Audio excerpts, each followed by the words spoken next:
Assalamualaikum. Assalamualaikum warahmatullahi wabarakatuh. Al-Fatihah. Alhamdulillah Rabbil Alamin Ar-Rahman Ar-Rahim Iyyaka na'budu wa iyyaka nasta'in ihdinas siratal mustaqim siratal ladzina an'amta 'alaihim.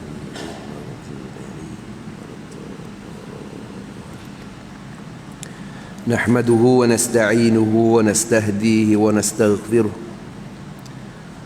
ونعوذ بالله من شرور أنفسنا ومن سيئات أعمالنا من يهده الله فلا مضل له ومن يضلل فلا هادي له أشهد أن لا إله إلا الله وحده لا شريك له وأشهد أن محمدا عبده ورسوله اللهم صل وسلم وبارك على حبيبنا المصطفى سيدنا ومولانا محمد وعلى آله وأصحابه ومن تبعهم ونصرهم ووالاه إلى يوم الدين. أما بعد. Alhamdulillah, syukur pada Allah Subhanahu wa taala kita dapat bersama-sama pada malam ini. Kita berbincang berkenaan dengan kanun jenayah syariah dalam bab hudud, iaitu berkaitan dengan zina, dan kita sedang membicarakan perkara-perkara ataupun hukum-hukum syarak ya dalam kanun jenayah syariah berkenaan dengan perkara-perkara yang menyerupai zina. Ya, sebelum ini kita telah bicarakan tentang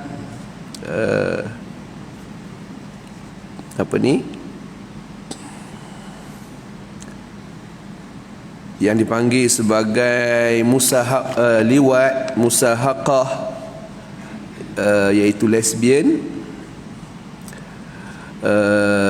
bersetubuh dengan binatang, ya. Kemudian bersetubuh dengan orang yang telah mati, bersetubuh dengan orang gila, bersetubuh dengan mahram. Yang terakhir ialah bersetubuh dengan mahram.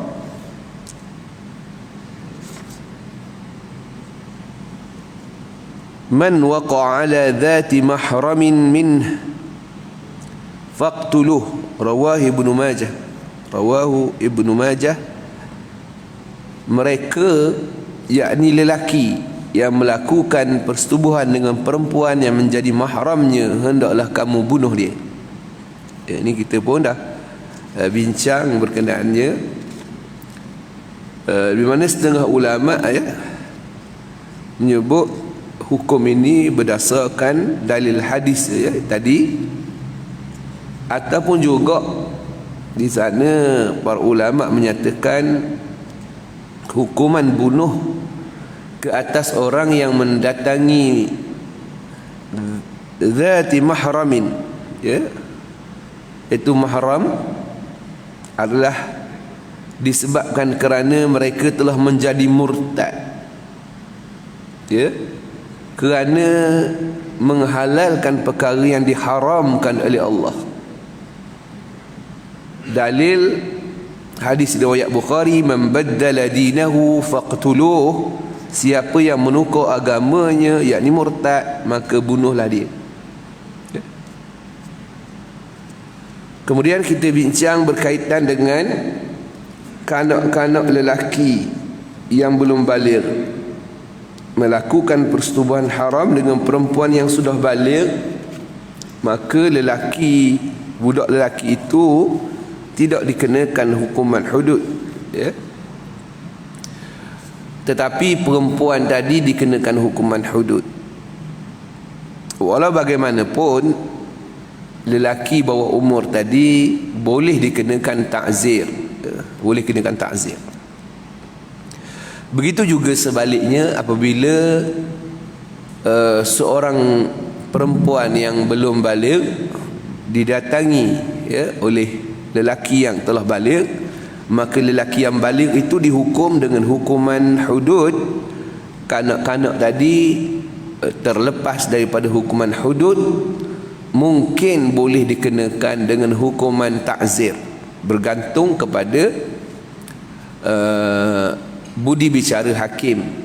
Melihat mungkin hukuman itu berbentuk jagaan, menukar jagaan, diletak. Kalau hari ni kita kata sekolah pemulihan akhlak lah,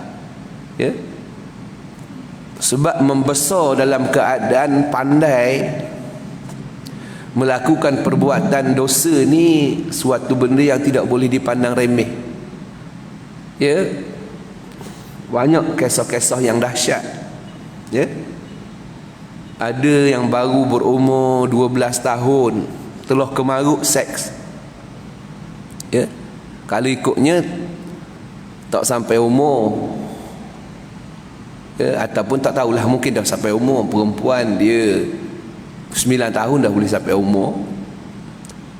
Kemaruk, duduk di kita katakan bawah jagaan JKM. Video menunjukkan dia telah menggunakan berus untuk memuaskan nafsu dia. Dahsyat atau dahsyat. Ketika dia di temu ramah, dia kata berpuluh-puluh orang satu hari dia melakukan. Jadi kalau yelah, sebab kita katakan tadi kan orang bawah umur di sini maknanya mungkin belum baligh lah. Kalau tidak dikenakan hukuman, tapi bukan hudud, takzir dalam bentuk jagaan ataupun bentuk disiplin sebagaimana itu, mungkin akan menyebabkan berlakunya kerosakan dalam masyarakat yang sangat dahsyat yang tak boleh nak dielakkan. Jadi kena ada. Maknanya bukanlah lepas begitu saja.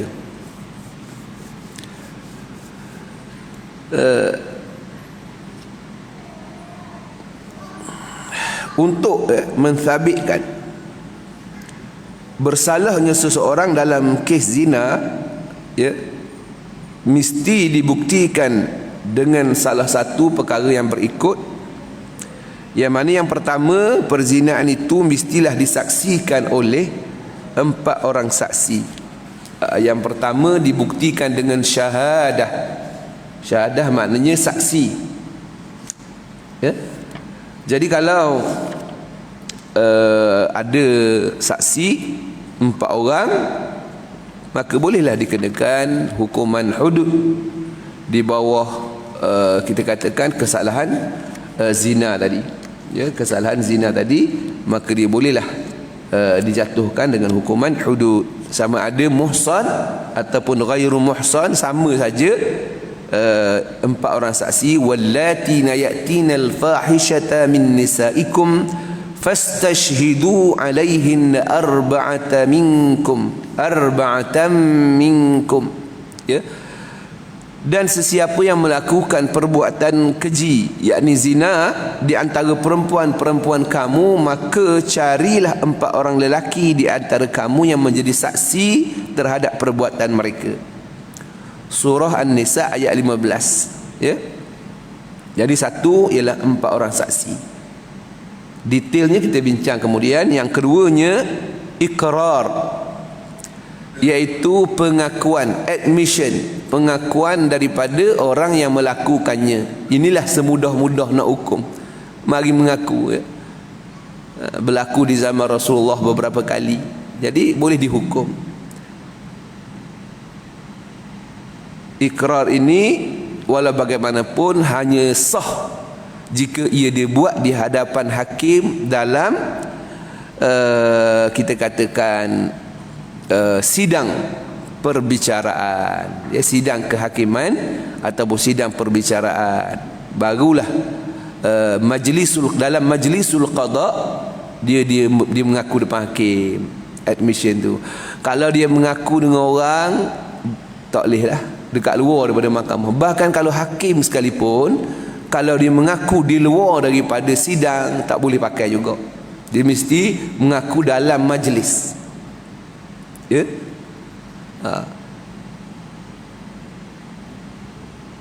Ataupun juga di hadapan kita katakan, sebab berlaku di zaman Rasulullah, mengaku dengan Rasulullah, ketua negara. Ya? Lalu Rasulullah selepas daripada melaksanakan SOP dia, maka Rasulullah pun jatuhkan hukuman. Rasulullah kata bawa dia, rejamlah dia. Maknanya di hadapan Rasulullah berlaku. Yang ketiga ialah qarinah. Ya, qarinah ialah kita katakan bukti yang menunjukkan berlakunya perzinaan. Ya,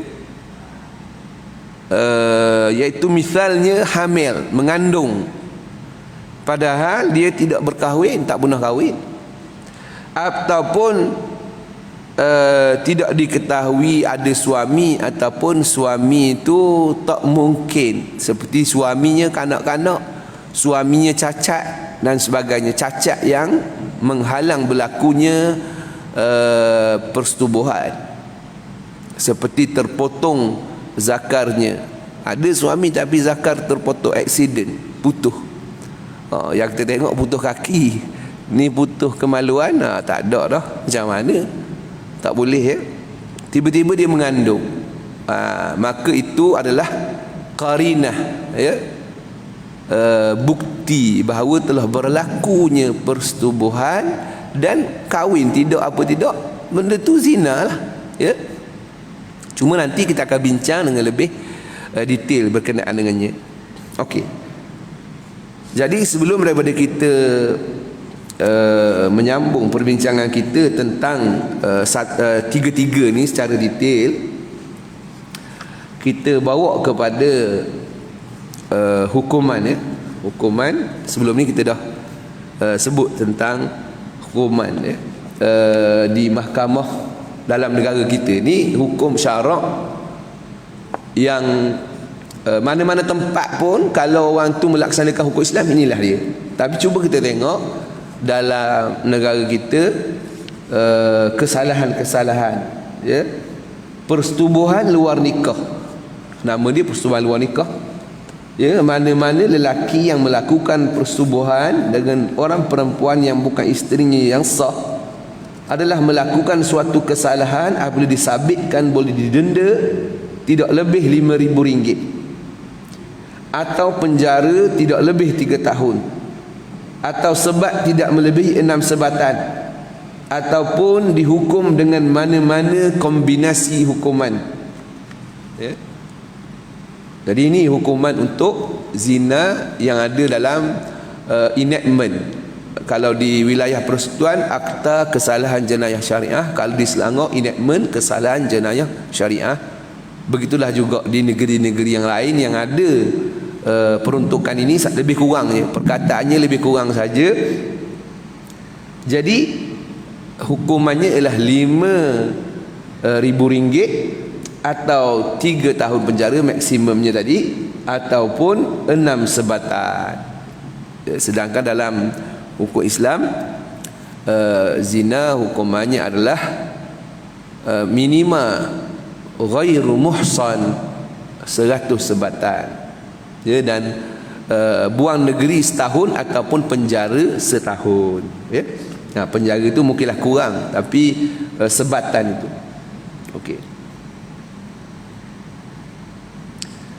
Tadi mana-mana lelaki dia asingkan, mana-mana perempuan pula yang melakukan persetubuhan dengan lelaki yang bukan suaminya yang sah adalah melakukan suatu kesalahan, dan bila disabit boleh didenda tidak lebih RM5,000, penjara tidak lebih 3 tahun, sebat tidak lebih 6 sebat, atau mana-mana kombinasi. Hakikinya sama saja, ya.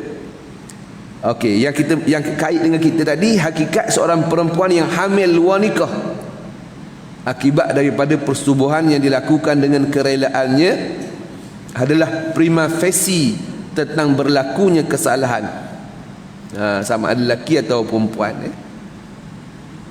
maknanya, tapi dia kena kepada perempuan saja. Kalau perempuan tu hamil, dia tak ditangkap macam tadi kan, tapi dia didapati hamil sedangkan dia tak bernikah, maka dia adalah prima facie. Maknanya inilah yang disebut qarinah. Mungkin kalimah prima facie ni ada orang biasa dengar, ada orang tak biasa dengar. Prima facie ni adalah bukti yang mencukupi. Kalau orang kata dia telah dibawa ke mahkamah, kalau dalam kes jenayah, pembuktian oleh pendakwa raya ialah sampai kepada peringkat prima facie. Ya, apabila habis prima facie, hakim kata okey, dah sampai prima facie, maka orang yang dituduh tadi hendaklah menjawab. Maknanya kalau dia tak jawab, dia memang kena hukum lah tu. Memang dah boleh dikatakan dia telah melakukan kesalahan. Itu maksud prima facie. Mak dah cukup dah pembuktian. Pembuktian dah cukup. Cuma terpulang kepada orang yang dituduh untuk ribat, untuk menjawab. Orangnya telah dibuktikan, dia berlakuannya, saksinya ini. Cuma kalau nak ribat, contohnya langkih, ada 4 orang dah tengok, 4 orang saksi yang sahkan muka dia serupa, berlaku sekian-sekian ni, ya, maka dia kena jawablah macam mana. Jawapan dia yang pertama, dia boleh bawa ada orang lain muka serupa dengan dia. Alibi. Ni ada seorang lagi, tengok muka serupa, boleh jadi dia, mungkin bukan saya. Dan dia pula tunjuk bahawa pada waktu itu dia sedang berada di luar negara. Ini adalah negara saya, luar negara. Macam mana? Lebih kurang macam tu lah kan. Maknanya dia ribat, dia jawab semula.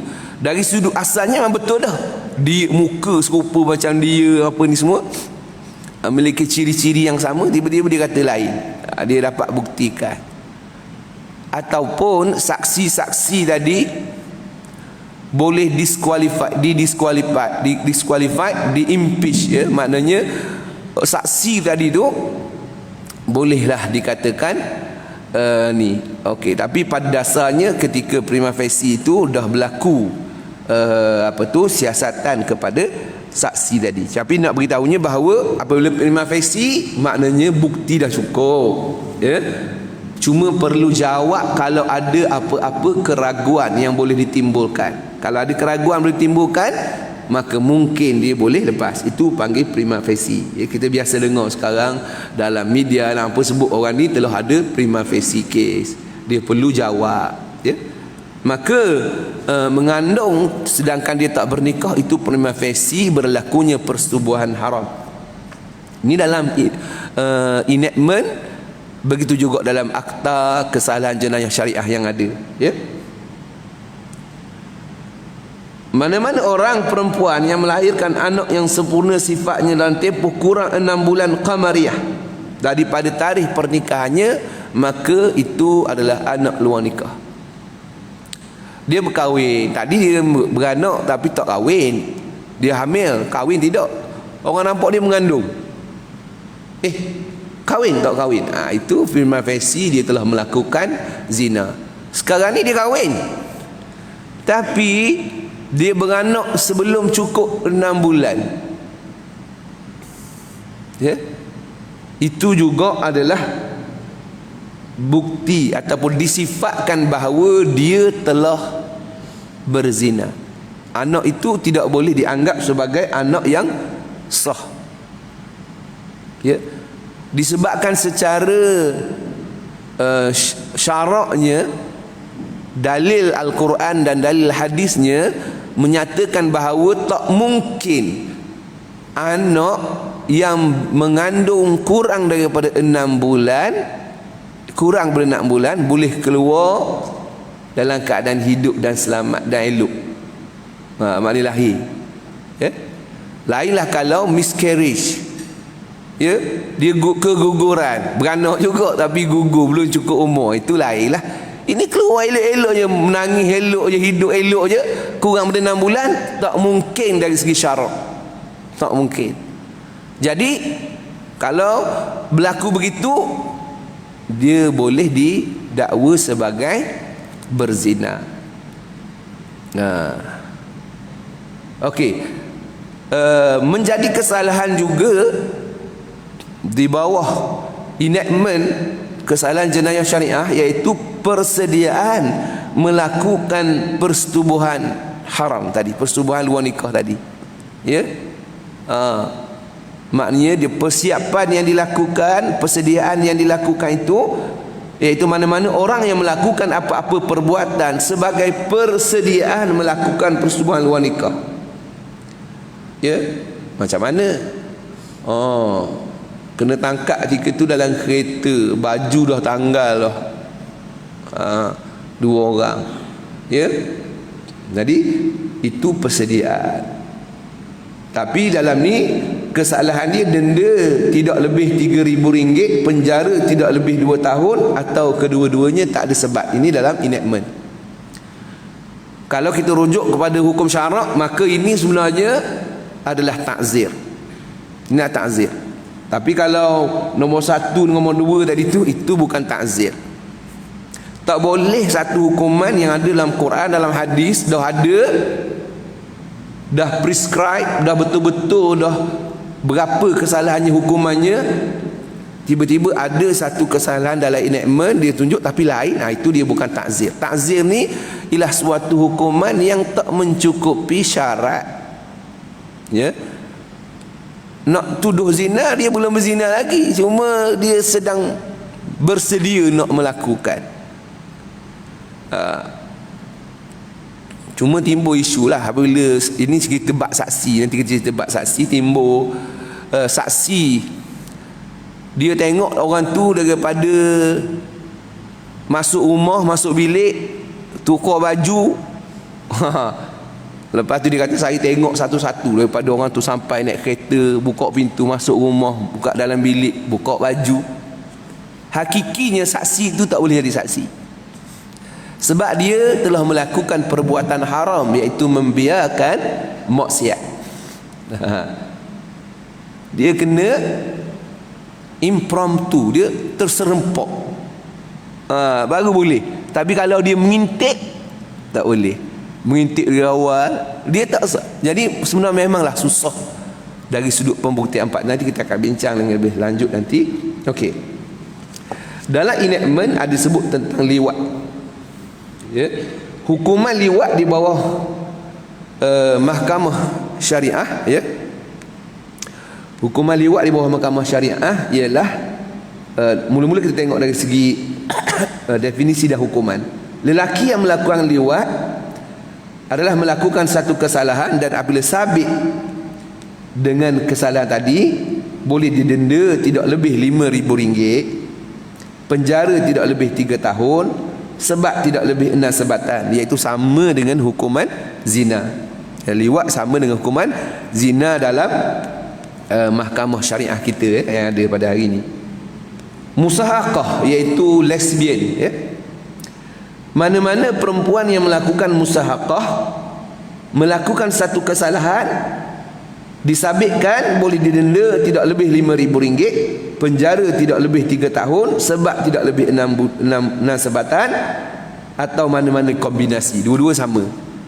Ya, kalau dalam undang-undang syarak, liwat hudud, maknanya hukuman sebab kalau dia kahwin, kalau yang berpegang kepada pandangan ulama yang kata dia adalah kesalahan hudud, maka dia sebat 100 sebat dan buang negeri setahun. Kalau dia ghairu muhsan, iaitu belum merasai persetubuhan halal. Kalau dah merasai persetubuhan halal, dia kena rejam sampai mati. Itu liwat. Tapi kalau dia adalah satu kesalahan di bawah kesalahan takzir, ya, maka dia boleh juga dihukum dengan hukuman bunuh, ya, orang yang melakukan liwat. Tapi tidak musahaqah, sebab musahaqah tidak dianggap sebagai zina, maka dia hanyalah kesalahan takzir. Maka disebabkan kesalahan takzir, hukuman tadi itu Walaupun kita tengok sama berat dengan liwat, patutnya liwat lagi beratlah sebab dia salahan hudud. Musahaqah bukan hudud. Dia sepatutnya ringan. Tapi di sini hukuman RM5,000, 3 tahun penjara, 6 sebatan itu tak sama dengan hukum syarak, maka dia boleh dianggap sebagai ta'zir lah. Ta'zir. Tapi liwat tadi nak kata ta'zir pun boleh juga ya. Sebab dia lewat bagi pandangan yang kata dia bukan kesalahan hudud. Tapi walau bagaimanapun ulama yang berpandangan bahawa kesalahan liwat ini walaupun bukan hudud, tapi hukumannya tetap bunuh berdasarkan kepada hadis Nabi sallallahu alaihi wasallam. Siapa yang didapati melakukan perbuatan kaum Lut, maka hendaklah dibunuh yang di atas dan yang di bawah. Itu dia. Okey. Dia ada khalwat. Khalwat ni berdua-duaan. Berbeza dengan persediaan melakukan persetubuhan. Ni khalwat berdua-duaan saja, maka juga satu kesalahan, ya, iaitu muqaddimah zina, dianggap sebagai muqaddimah zina. Okey, itu dalam kita katakan enactment ataupun akta. Dia hampir lebih kurang sama saja peruntukan dia. Mana-mana negeri dia lebih kurang macam orang kata tiru lah, lebih kurang. Nak kata tiru pun dia dibandingkanlah begitu, hampir sama. Sementara dalam peruntukan kanun keseksaan, ya, kanun keseksaan iaitu undang-undang umum, undang-undang awam pada berkenaan dengan kesalahan zina memang tak ada. Orang yang berzina tidak boleh dihukum di bawah mahkamah sivil, bukan satu kesalahan. Tetapi kesalahan-kesalahan yang lain seperti tadi kesalahan liwat ada, dengan hukuman yang lebih berat daripada hukuman yang ada dalam enactment. Bukan dalam kanun jenayah syariah, tapi dalam enactment yang ada. Ya, contohnya kalau kita tengok di sini ya, section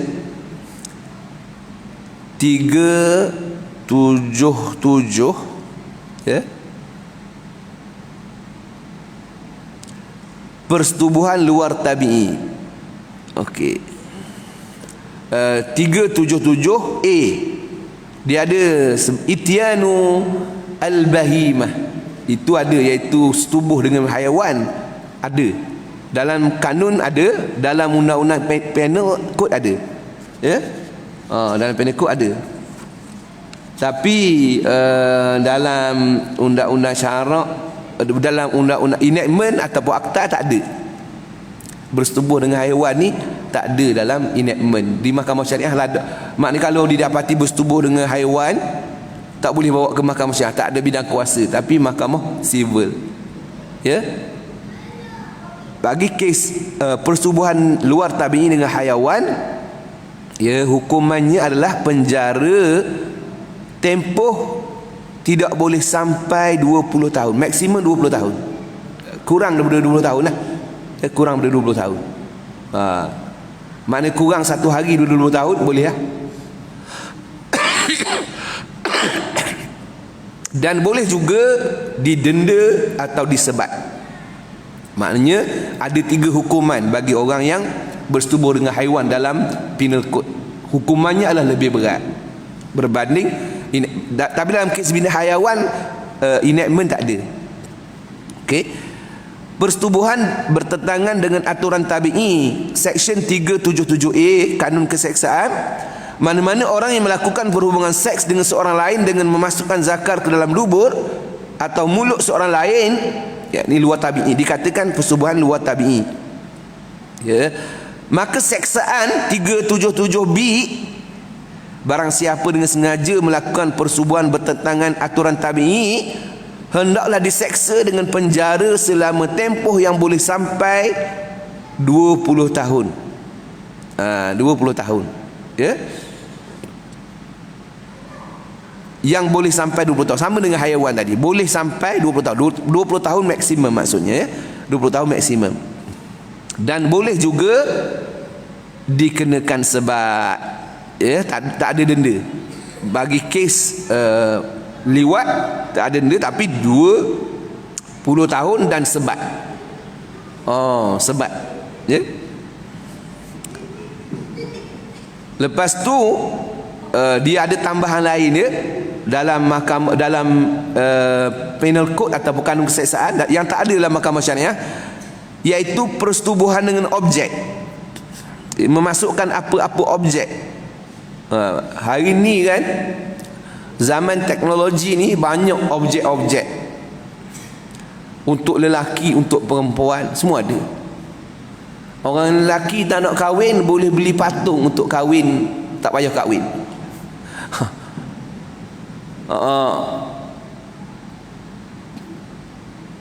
Nak cerita pun malu, segan. Tapi benda ni berlaku. Memang teruk. Dia online kan, sampai ke rumah, mana orang tahu, sampai je ke rumah, sampai kotak besar, sama macam, lebih kurang comel lagi. Muka lagi comel. Dan harga dia ada mahal, ada murah, kualiti, dan dia boleh automatik. Macam perempuan juga automatik. Dia mengeluarkan air dan sebagainya. Dahsyat tak dahsyat? Jadi dalam mahkamah syariah tak ada. Tak ada benda tu, sebab dulu tak ada. Zaman Nabi dulu tak ada. Ya, hukuman tu tak sebut. Tapi dalam penal code, kanun keseksaan ada. Ya. Perbuatan seks dengan objek ini juga boleh dihukum sampai 20 tahun dan dikenakan sebat. Kalau beli patung daripada China, dari mana ke, balik buat kerja dengan tu, boleh sama macam dia, liwat macam mana dia buat persetubuhan luar tabi'i tadi. 20 tahun dan sebatan. Memanglah, dan ini adalah kita boleh anggap sebagai ta'zir. Sebab apa? Dalam kanun jenayah tak ada, dalam hukuman hudud tak ada kesalahan ni. Kesalahan seks ni tak ada. Ya, apabila yang tak dia, tapi salah tak? Salah. Maka hukuman ni adalah hukuman ta'zir. Bolehlah, boleh buat. Hukuman ni orang perempuan pun macam-macam ada. Tadi orang cerita orang lelaki tak payah kahwin, nak kahwin mahal, ada banyak komitmen, ni dia beli patung. Orang perempuan pun sama juga, boleh beli patung, boleh beli alat macam-macam. Maka sama, dia boleh diseksa dengan penjara 20 tahun maksimum, dan juga dikenakan sebatan. Ni dengan objek, dia ada, sebenarnya dia ada dia punya keterangan dia, illustration dia, ya. Dan ada pengecualian dia. Pengecualian dia kalau benda itu dilakukan dengan tujuan penguatkuasaan undang-undang, memasukkan suatu dalam organ seks tapi tujuannya penguatkuasaan undang-undang. Ni kes apa? Kes keldai dadah. Dia letak dadah dalam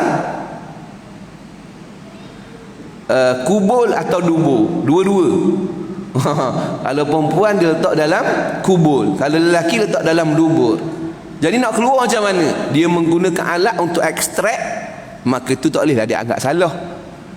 Sebab tu dia letak kecuali, ya.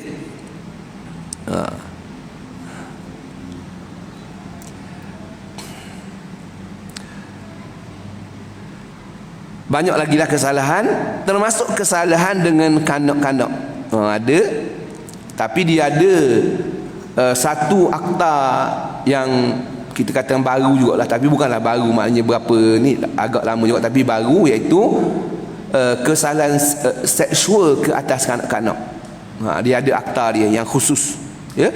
Tapi dalam kanun keseksaan ni dia ada kesalahan section 377E, merangsang seorang kanak-kanak untuk melakukan suatu perbuatan keluncahan melampau, ya. Yang mana kalau dia merangsang seorang kanak-kanak di bawah umur 14 tahun untuk suatu perbuatan keluncahan melampau, ya, sama ada dia sendiri ataupun orang dia suruh orang lain buat, boleh penjara tempoh maksimum 5 tahun dan disebat. Ni ya, amang seksual orang sebut hari ni kan, amang seksual. Okey, itu kesalahan yang ada dalam yang berkaitan dengan kesalahan-kesalahan seksual yang ada dalam penal code ataupun kanun keseksaan.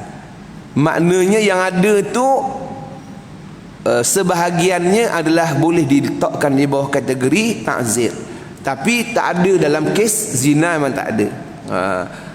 Maknanya kalau zina tak boleh bawa ke mahkamah civil, bawa ke mahkamah syariah. Pun bawa ke mahkamah syariah, hukumannya juga adalah hukuman bukan hukuman syariah.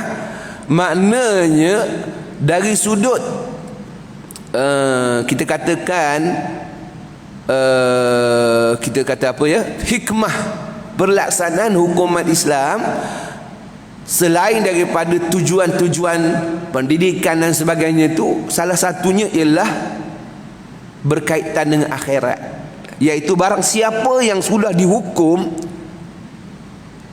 di dunia dengan hukuman yang cukup, hukuman syarak, maka di hari akhirat dia dah tak kena. Kalau seorang tu dia bayar RM5,000, penjara 3 tahun, sebat 6 sebat, dia tak lepas, melainkan dengan jalan taubat, dia kena bertaubat. Tapi kalau orang yang sudah kena hukuman yang betul, seperti sebat 100 sebat dan penjara setahun atau buang negeri setahun tadi, ataupun rejam, maka di hari akhirat dia adalah suci, bersih, tak ada dah berlaku kepada zaman Rasulullah sallallahu alaihi wasallam apabila Ghamidiyah, seorang perempuan Ghamidiyah itu selepas dia mati kena rejam, Rasulullah kata, orang tanya Rasulullah, macam mana nak buat ni mayat dia, nak tahu macam tu, nak buang macam tu ke? Rasulullah kata, uruslah dia seumpama seorang muslimah, iaitu mandikan dia, kafankan dia, sembahyangkan dia dan kebumikan dia. Walaupun dia menzina, ni dosa besar ni Rasulullah. Ya, kerana hakikinya dia telah diampunkan oleh Allah Subhanahu wa taala. Tapi kalau kena hukum selain itu tak ada keampunan, melainkan dia bertaubat. Sebab orang yang melakukan dosa besar boleh juga diampunkan Allah dengan jalan bertaubat. Tapi kalau dia sendiri tak ada. Tapi kalau hukuman berjalan, habis. Itulah hikmah yang besar sebenarnya, yang kalau manusia sedar, itulah sebesar-besar hikmah. Hikmah lain tu boleh lagi lah bincang, tapi hikmah akhirat ni, ini yang paling besar sekali. Sebab kebebasan daripada api neraka adalah salah satu matlamat agama ni turun. Agama ni Allah Ta'ala hantar kat kita ni untuk apa?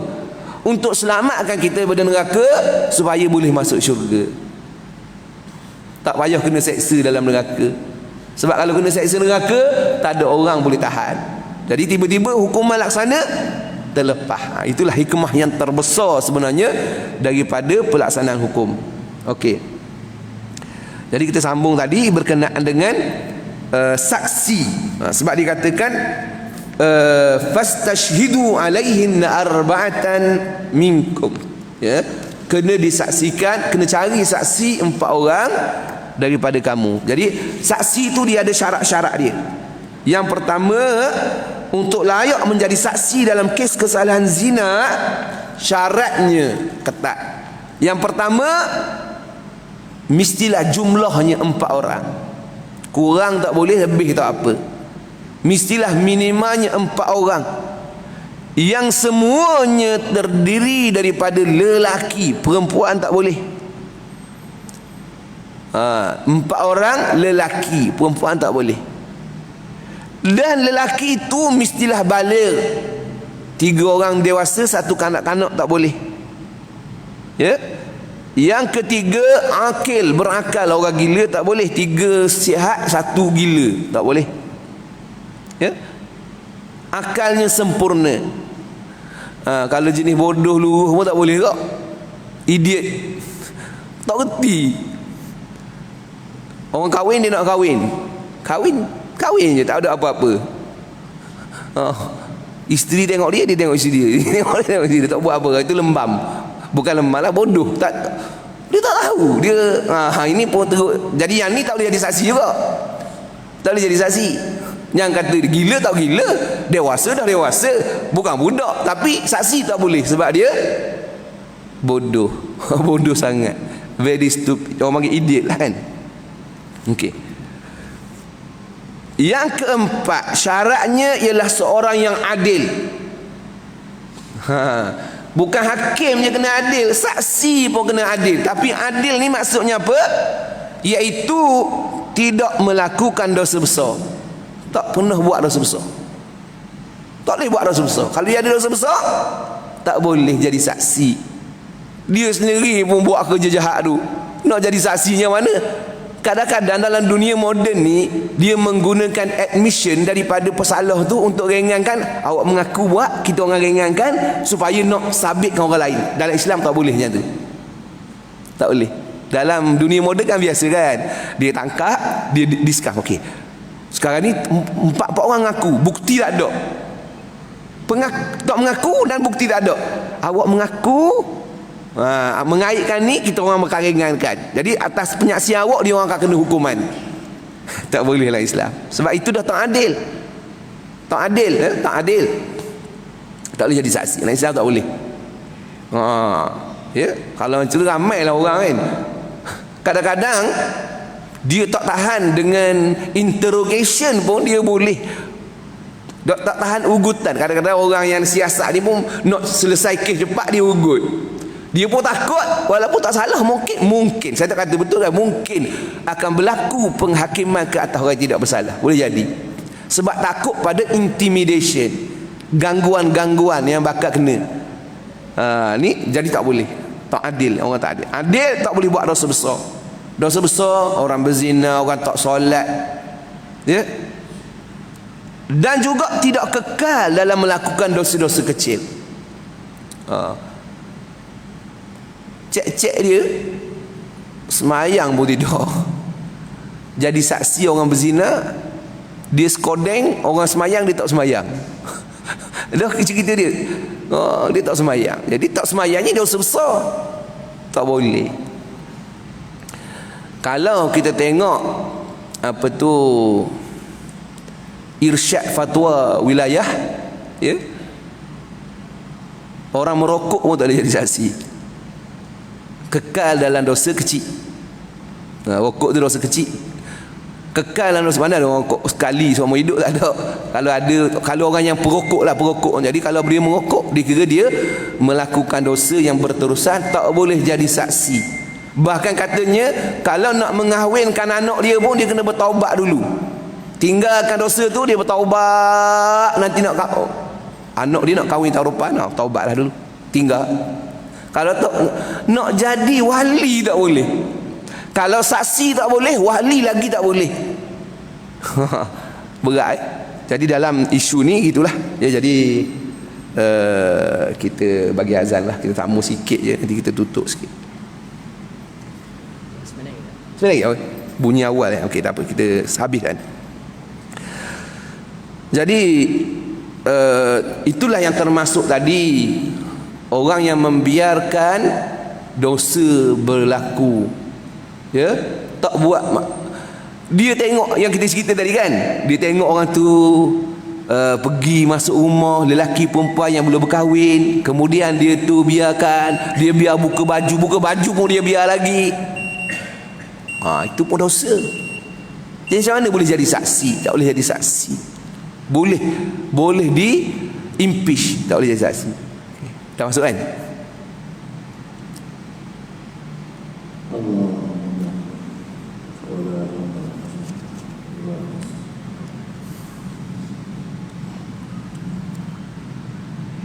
Allahu Akbar, Allahu Akbar.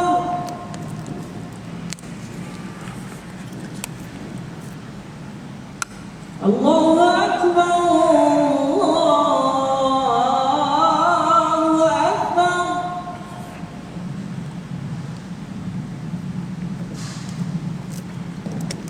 Asyhadu an la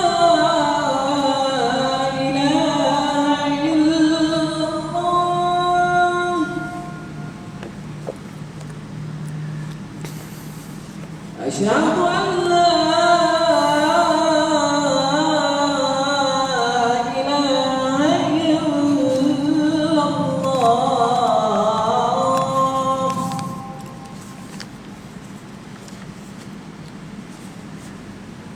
أشهد أن محمد رسول الله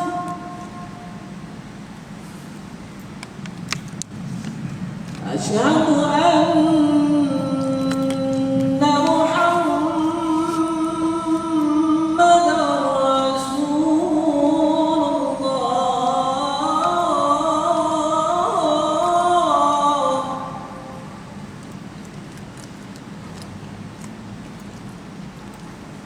حي على الصلاة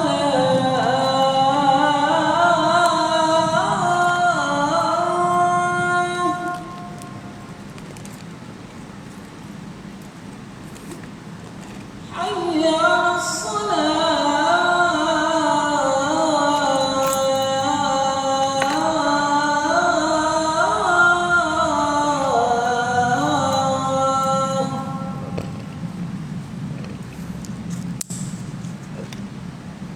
حي على الفلاح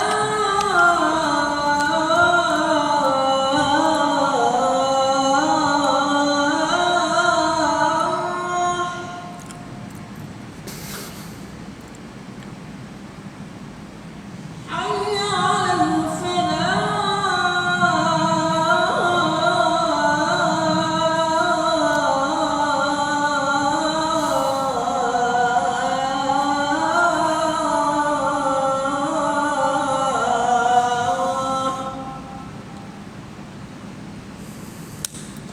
الله أكبر الله أكبر لا إله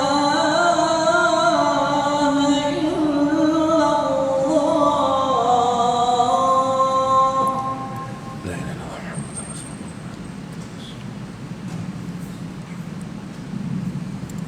InsyaAllah kita sambung lagi pada kali akan datang perbincangan kita berkenaan dengan saksi tadi. Jadi kita tawakuf dulu majlis kita dengan tasbih kafarah dan surah Al-Asri. Subhanakallahumma bihamdika asyhadu an la ilaha illa anta astaghfiruka wa atubu ilaik. Bismillahirrahmanirrahim. Wal 'asri innal insana lafi khusr illa alladhina amanu wa 'amilus solihat wa tawasaw bil haqq wa tawasaw bis sabr. Bismillahirrahmanirrahim. Alhamdulillahirabbil alamin wassalatu wassalamu ala rasulil amin wa ala alihi washabihi ajma'in. Allahumma faqqihna fid din wa 'allimna ta'wil wahdina siratal mustaqim. Ya Allah, ya Tuhan kami, Engkau berilah kefahaman kepada kami dalam urusan agama kami, dalam hukum hakam agamamu ya Allah. Engkau berilah kami pengajaran, pengetahuan dan ilmu berkaitan dengan tafsiran kitabmu, takwilan kitabmu. Berilah petunjuk kepada jalanmu yang lurus ya Allah. Allahumma arinal haqqa haqqan warzuqna ittiba'ah wa arinal batila batilan warzuqna ijtinabah. Ya Allah, ya Tuhan kami, Engkau jadikanlah yang benar itu benar pada pandangan kami, dan Engkau rezekikanlah kami untuk mengikuti kebenaran. Engkau jadikanlah yang palsu, yang batil, yang sesat itu sesat, batil, salah pada pandangan kami, pada pemerhatian kami, pemikiran kami. Lalu Engkau rezekikanlah kami untuk menjauhinya ya Allah. Allahumma ja'al jam'ana hadha jam'an marhuma wa tafarruqana min ba'di tafarruqan ma'suma. Ya Allah, jadikanlah perhimpunan kami ini suatu perhimpunan yang Kau berikan berkat dan rahmat. Jadikanlah perpisahan kami selepas ini suatu perpisahan yang Kau berikan pengampunan. Ya Allah, selamatkanlah akidah kami, selamatkanlah keimanan kami, selamatkanlah akidah anak cucu kami. Wa sallallahu ala sayyidina Muhammadin wa ala alihi washabihi ajma'in. Walhamdulillahirabbil alamin. Wassalamualaikum warahmatullahi wabarakatuh.